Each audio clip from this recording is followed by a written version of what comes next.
My daughter mailed a letter to Santa, Look, Daddy, it's almost even though we done. couldn't afford a single gift this year. But the reply we received the next morning didn't just change Christmas, it changed our entire life. I never realized how heavy December could feel until the year I had nothing to offer my daughter. Christmas used to be my favorite season. Sparkling lights, warm soups, the smell of pine drifting across every street. But this year those lights felt like reminders of what I couldn't give and what I had already lost.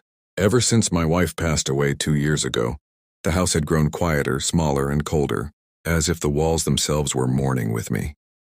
No matter how many blankets I wrapped us in, or how many smiles I forced on my face, nothing could hide the truth. We were struggling. My daughter Anna, only 7, never complained.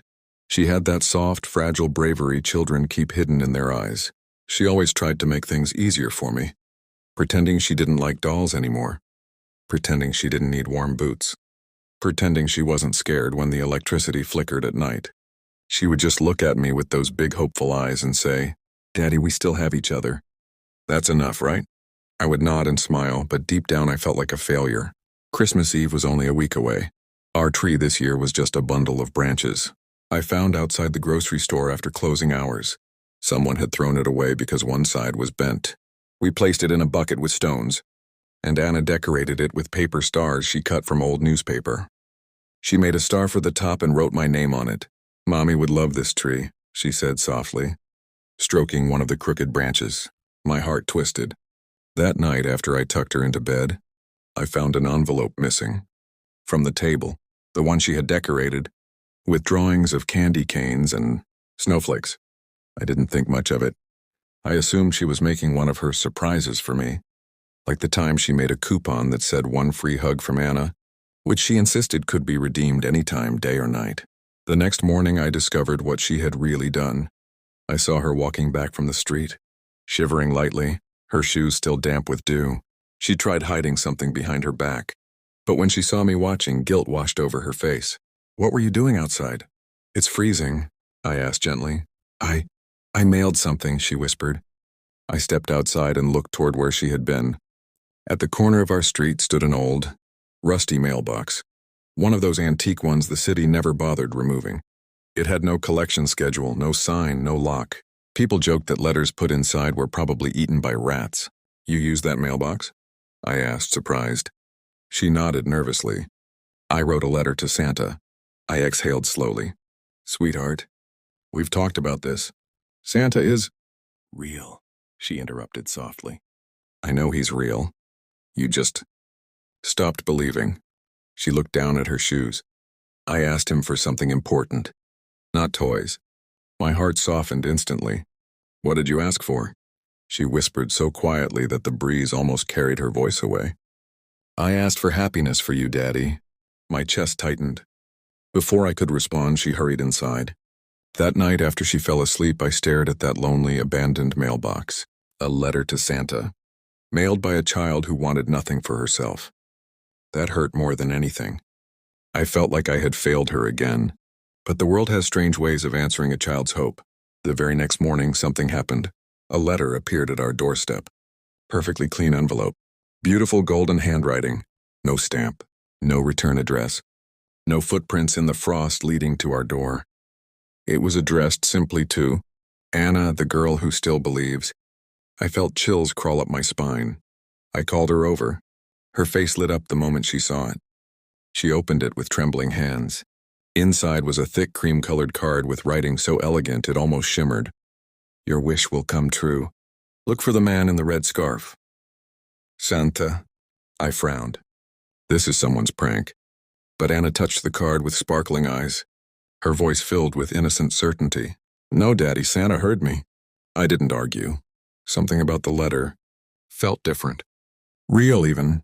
That day, strange things began happening. First, our neighbor, someone who never even said hello, came to our home with a warm dish of food. "I accidentally made too much," she said awkwardly. But the container was packed neatly, wrapped in foil, still steaming. None of it looked like an accident. Then at the bus stop, a stranger quietly paid for our fare before walking away without a word.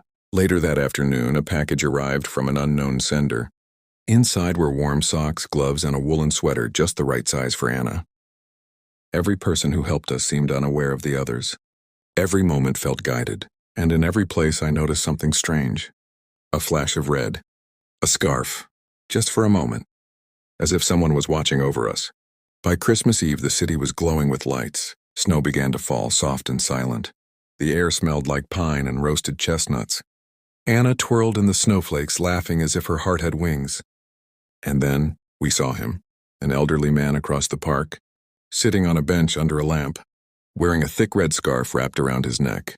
His posture was frail, his hands shaking slightly as he held a small parcel. He looked lonely, painfully lonely. Before I could stop her, Anna ran toward him. "Are you the man from Santa's letter?" she asked without hesitation. The old man looked up. His eyes widened with shock, then softened with recognition. "I was hoping you'd find me," he said warmly. His voice was gentle, a little shaky, like a memory returning after many years. I approached slowly, wary. "Sir, do we know you?" He smiled faintly. "You don't remember me, but I remember you. Many years ago." I studied his face and the deep wrinkles, the tired eyes bling, but nothing came to mind. "I was your mailman," he said softly, "when you were just a little boy.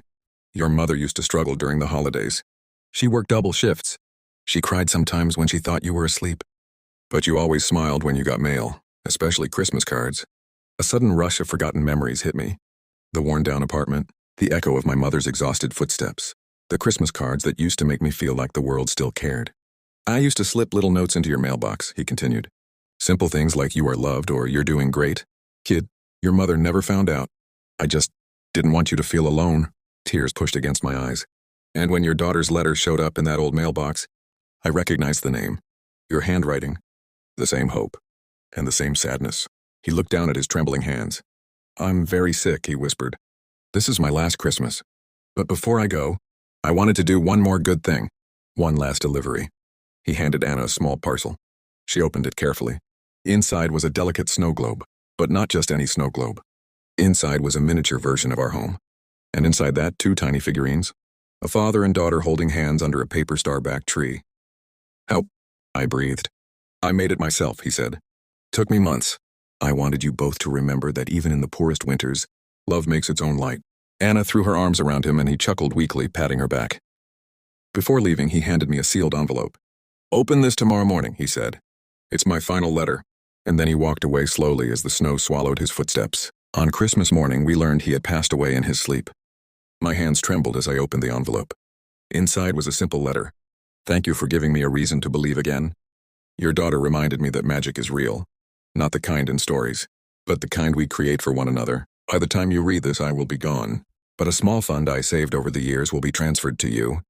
It's not much, but it should help. Use it to build a future for her. And remember, you were never a failure. You were just a father carrying too much alone." A check was folded underneath. "Enough to change our lives." I cried, truly cried, for the first time in years. Not because of the money, but because of the kindness. Because a stranger, a mailman who once helped a sad boy, chose to help him again as a broken father. When I looked at Anna, she was wiping her cheeks too. "I told you Santa was real," she whispered. And in that moment I realized something. Santa wasn't one person. Santa was every soul who chose kindness when the world needed it most. Every heart that gave without expecting anything back. Every stranger who brought hope into someone's life. That Christmas, we didn't just receive gifts. We received magic. The kind that stays forever.